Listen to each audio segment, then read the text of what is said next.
여러분의 삶에서 간절히 원하는 무언가를 위해 얼마나 필사적으로 노력해 보셨습니까? 더 많은 시간을 쏟고 더 강하게 밀어붙이고 모든 것을 통제하려 애썼지만 결과는 제자리 걸음이거나 오히려 더 멀어지는 듯한 경험을 한 적이 있으신가요?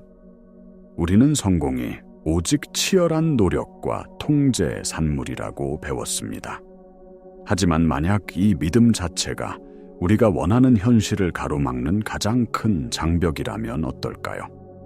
오늘 우리는 이 깊은 오해, 즉 노력의 역설에 대해 이야기하려 합니다. 진정한 창조는 힘으로 밀어붙일 때가 아니라 모든 것을 내려놓고 우주와 온전히 하나가 될 때 일어난다는 사실을 양자물리학과 신경과학, 그리고 고대의 지혜를 통해 증명해 보일 것입니다.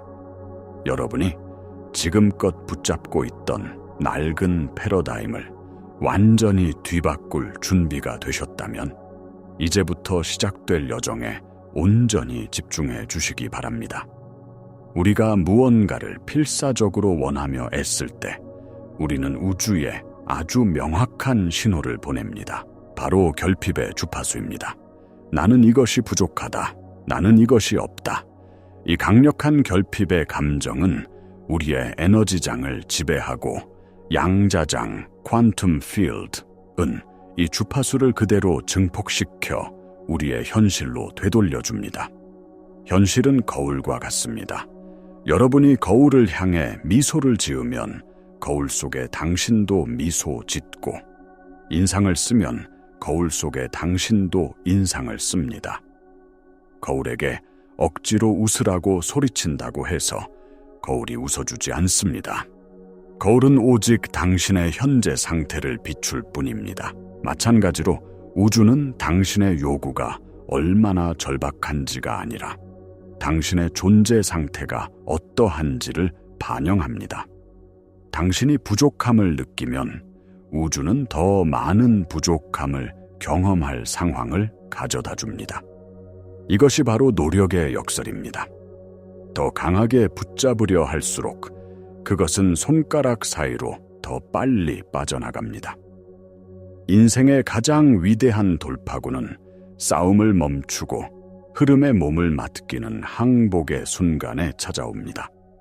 여기서 말하는 항복, 즉 내맡김은 무기력한 포기나 체념과는 완전히 다릅니다. 이것은 많은 이들이 오해하는 지점입니다. 진정한 내맡김은 수동적인 기다림이 아니라 가장 능동적이고 강력한 의식 상태, 즉 일관성, 코헤런스의 상태로 들어가는 것을 의미합니다. 일관성이란 당신의 생각, 감정, 그리고 행동이 완벽하게 조화를 이루는 상태입니다. 구체적으로 말해 소원이 이미 이루어진 것처럼 느끼고 생각하고 행동하는 것입니다. 아직 현실에 나타나지 않았다는 불안감이나 조급함 없이 이미 그 현실 속에서 살고 있는 사람의 주파수를 온전히 체화하는 것입니다. 이것은 더 이상 외부 세계의 결과를 구걸하는 것이 아니라 내면에서부터 원하는 현실을 창조해내는 창조자의 자세입니다. 당신은 더 이상 파도에 휩쓸리는 조각배가 아니라 파도 그 자체가 되는 것입니다. 이 상태에서는 부족함의 주파수가 사라지고 이미 모든 것을 가진 자의 풍요와 감사의 주파수가 당신의 에너지장을 채우게 됩니다. 바로 이 주파수의 전환이 현실을 바꾸는 열쇠입니다. 이러한 내맡김의 힘은 단순히 영적인 개념에 그치지 않습니다. 신경과학과 양자물리학은 강요된 노력이 왜 비생산적인지를 명확히 설명합니다. 당신이 목표를 향해 안간 힘을 쓰며 스트레스를 받을 때 우리의 뇌는 생존 모드로 전환됩니다. 교감신경계가 활성화되면서 투쟁 도피 반응이 일어나고 스트레스 호르몬인 코르티솔이 분비됩니다. 이 상태에서 우리의 뇌는 오직 위협에만 집중하게 되어 시야가 극도로 좁아집니다. 창의적인 해결책이나 새로운 가능성을 인식하는 뇌에 전두엽 기능은 현저히 저하됩니다. 당신은 문제 자체에 갇혀버리고 해결책은 보이지 않게 됩니다. 반면 당신이 내맡김과 신뢰의 상태, 즉 이완된 상태에 있을 때 부교감 신경계가 활성화됩니다. 심장과 뇌는 조화로운 리듬을 되찾고 우리는 확장된 인식 상태에 들어갑니다.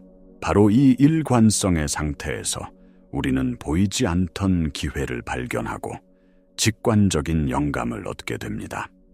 양자물리학적 관점에서 보면 우리의 의식은 가능성의 파동을 현실이라는 입자로 붕괴시키는 관찰자입니다. 혼란스럽고 절박한 의식을 가진 관찰자는 양자장의 무질서한 신호를 보낼 뿐입니다. 하지만 심장과 뇌가 일관성을 이룬 관찰자의 명확하고 안정된 주파수는 수많은 가능성 중에서 원하는 현실을 훨씬 더 효과적으로 선택하고 현실화시킵니다. 당신의 내면 상태가 현실을 창조하는 설계도가 되는 것입니다. 그렇다면 내맡김이 아무것도 하지 않는 것을 의미할까요?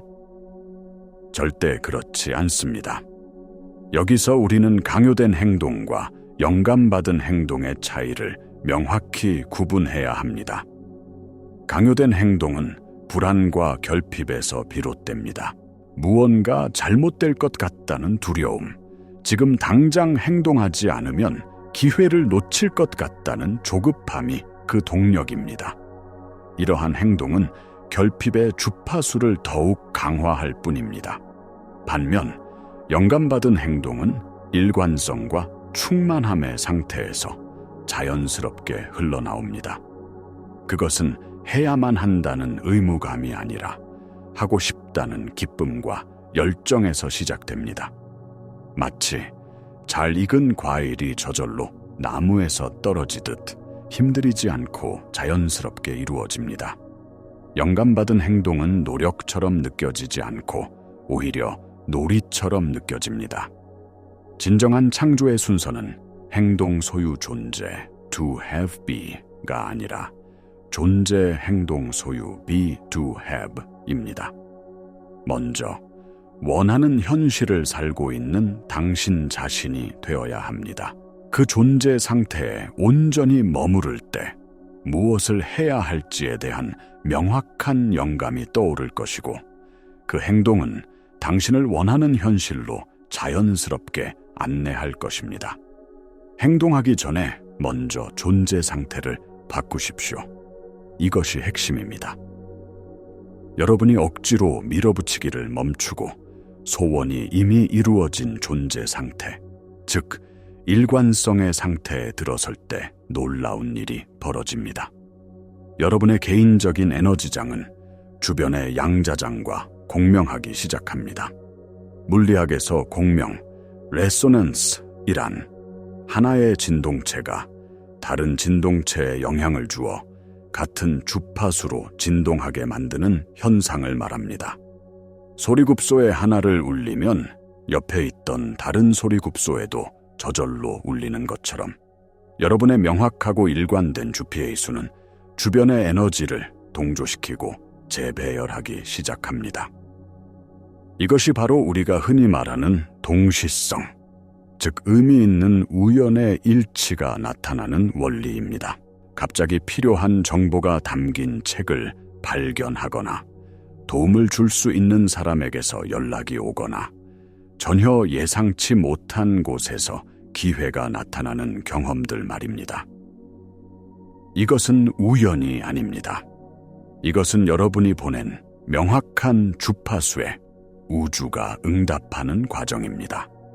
여러분은 더 이상 현실과 싸우는 것이 아니라 현실과 함께 춤을 추게 되는 것입니다. 현실이 여러분의 내면 상태를 반영하기 위해 스스로를 재구성하기 시작합니다. 여러분이 할 일은 그저 일관된 주파수를 유지하고 우주가 펼쳐 보이는 길을 따라 영감받은 행동을 취하는 것뿐입니다. 여기서 우리가 마주하는 또 하나의 중요한 진실이 있습니다. 창조의 과정은 결코 완성된 지도를 보여주지 않는다는 것입니다. 우주는 우리에게 언제나 불완전한 퍼즐 조각만을 보여줍니다. 우리는 전체 그림을 알지 못한 채 눈앞에 놓인 단 하나의 조각만을 들고 다음 단계로 나아가야 합니다. 우리의 논리적인 마음은 이 불확실성을 견디지 못합니다. 전체 계획을 요구하고 모든 단계를 통제하려 합니다. 그리고 전체 그림이 보이지 않으면 불안해하고 이것이 잘못된 길이라고 판단하며 다시 억지로 상황을 통제하려 듭니다. 바로 이 저항이 창조의 흐름을 막는 가장 큰 원인입니다. 진정한 기술은 이 불완전함을 끌어안는 것입니다. 전체 그림을 알지 못해도 괜찮다는 것을 신뢰하는 것입니다. 지금 내 앞에 나타난 작은 단서와 영감을 믿고 그저 다음 한 걸음을 내딛는 용기입니다. 당신이 신뢰 속에서 한 걸음을 내디딜 때 비로소 다음 길이 드러납니다. 이것은 믿음의 영역입니다. 당신이 길의 끝을 보지 않고도 첫걸음을 뗄 수 있을 때 우주는 당신을 위해 길을 만들어줄 것입니다. 과정을 통제하려는 욕구를 내려놓고 결과가 최상의 방식으로 펼쳐질 것임을 온전히 신뢰하십시오. 이제 이 모든 원리를 여러분의 삶에 어떻게 적용할 수 있을까요? 가장 중요한 것은 의식적으로 노력하는 상태에서 존재하는 상태로 전환하는 연습입니다. 하루에도 몇 번씩 자신의 상태를 점검하십시오. 지금 내가 불안과 조급함 속에서 무언가를 억지로 밀어붙이고 있지는 않은가? 아니면 이미 모든 것이 이루어진 평온함과 감사함 속에 머물고 있는가? 만약 저항과 싸움의 상태에 있음을 알아차렸다면 잠시 모든 것을 멈추고 심호흡을 하십시오. 그리고 의식적으로 당신의 주파수를 바꾸는 선언을 하십시오. 이 선언은 당신의 잠재의식에 새로운 명령을 내리고 당신의 에너지장을 즉시 재조정하는 강력한 도구입니다. 지금 저를 따라 마음속으로 혹은 소리내어 선언해 보세요. 나는 이것이 쉬워지도록 허락합니다. 한 번 더 해볼까요? 나는 이것이 쉬워지도록 허락합니다.